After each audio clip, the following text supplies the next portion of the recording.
নমস্কার। আমাদের ব্যাচের আবার একটা উইকেট ডাউন হলো। তো সেই উইকেট ডাউন সেলিব্রেট করতেই চলে গেছিলাম ওর রিসেপশানে।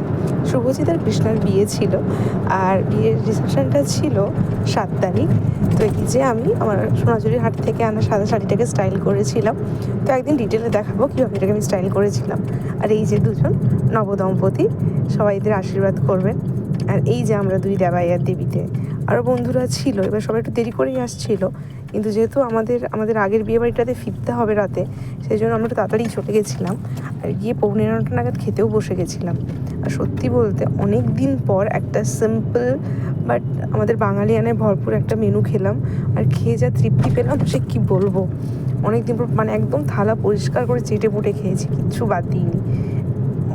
অ্যাকচুয়ালি এত ভালো লেগেছে খেতে। আমার কোনো সেরকম ফ্যান্সি কোনো আইটেম ছিল না, একদম সুন্দর আইটেম ছিল।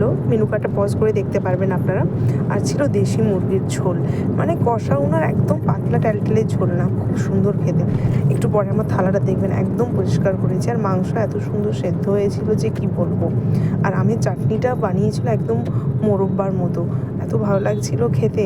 আমি চাটনি দিয়ে পাঁপড় খেতে খুব ভালোবাসি, আর এটা মোরব্বার মতো ছিল। আমি আমটাকেও সে চেটে খেয়েছিলাম, এত ভালো লেগেছে আর কি। তো আজকের মতো এটুকুই, টাটা।